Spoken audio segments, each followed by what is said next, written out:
D'abord, il y a un serveur dans un bar, rien de magique là-dedans, jusqu'à ce qu'un drôle de chapeau s'y mette et que notre serveur se transforme en danseur de tango, amateur de cartes.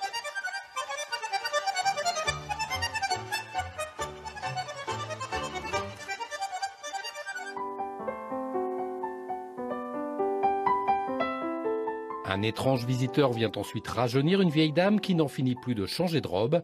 C'est peut-être le canapé qui est magique, car la magie aujourd'hui c'est aussi un mélange des genres.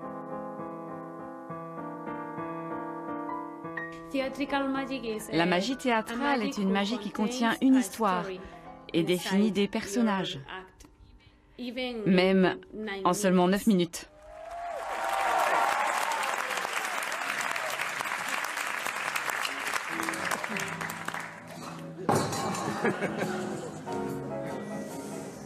Vient ensuite le maestro Vorodine qui dynamite le genre pour mieux le réinventer.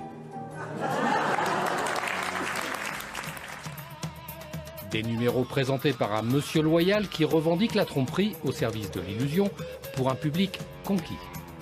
Ah, la tromperie, c'est une des premières choses qu'est faite l'homme de tromper, mais nous, on trompe pour amuser les gens. Puis les gens ne sont pas si trompés que ça, puisqu'ils savent que tout cela, ce ne sont que des illusions, ce n'est qu'un jeu. Alors quand on sait qu'on est trompé, on n'est pas vraiment trompé. Mais en tout cas, on s'amuse bien. Bouquet final avec Magmarine et Sandra qui revisitent le classique découpage de la femme dans la boîte, mettaient les prix qui croyaient découpés.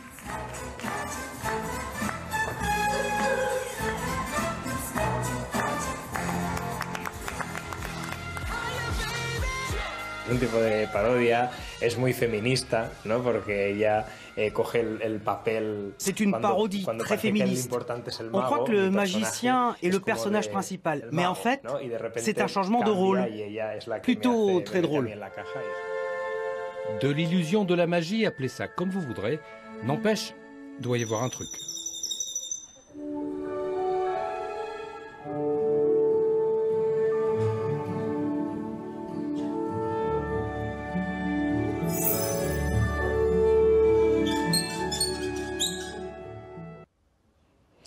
Et à l'origine de ce festival, eh bien, il y a une famille rennaise, dont vous, Gérard Souchet, bonsoir. Vous êtes vous-même magicien et vous avez donc créé ce festival en 2008. Qu'est-ce qui a changé en 10 ans ? Beaucoup de choses, mais principalement on s'est rendu compte que le public rennais, breton, en fait, avait une vraie appétence pour l'art magique, mais loin des clichés, loin du lapin et du chapeau.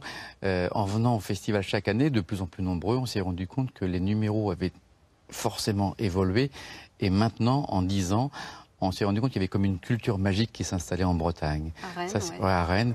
Et c'était un vrai plaisir parce qu'on s'est rendu compte que les numéros qu'on pouvait faire venir il y a 10 ans, on n'est pas sûr de pouvoir les faire revenir maintenant. Il y a une exigence de qualité et puis de nouvelles innovations, de nouveaux univers, de nouveaux propos qui sont demandés par le public aussi. Comment faites-vous pour vous renouveler d'une année sur l'autre ? Ça doit être compliqué quand même.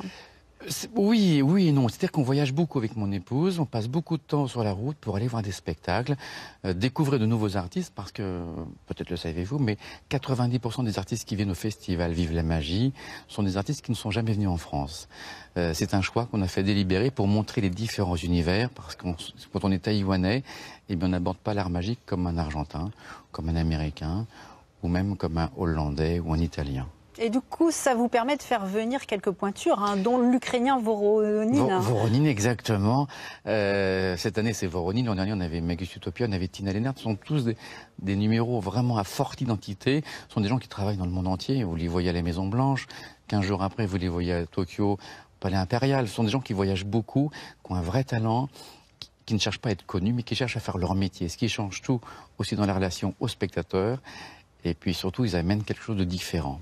Vous dites, la magie, c'est avant tout bien connaître l'homme, finalement pour mieux le tromper. Expliquez-nous ce que vous entendez par là. Quand on dit le tromper, c'est aussi lui ouvrir des portes, en fait, lui ouvrir des perspectives, parce qu'on n'est jamais aussi libre que quand on connaît ses limites. Et quand on sait que l'œil est un des organes les plus faciles à tromper, en prendre conscience, c'est aussi eh bien, apprendre à s'ouvrir pour le reste, parce qu'on sait qu'on a une petite fragilité, et ça rend plus fort les spectateurs, évidemment. Vous avez par exemple des scientifiques parmi les invités. Oui, et beaucoup de magiciens qui viennent au festival sont des gens extrêmement brillants, enfin la plupart sont très brillants, au sens scientifique. Ils ont fait des études de mécanique, de physique appliquée, de chimie, ils ont des tas de compétences, mais ils ne cherchent pas à les montrer comme une performance, mais à utiliser cette technique comme un moyen, mais pas comme un but. La magie n'est qu'un moyen de raconter des histoires, d'ouvrir les yeux, et c'est jamais un but en soi. Gérard Souchet, merci beaucoup d'avoir répondu à nos questions. Je rappelle que vous êtes le fondateur du festival international Vive la magie, créé à Rennes et qui se déroule donc ici au Triangle jusqu'à dimanche. On se quitte à présent avec l'agenda du week-end.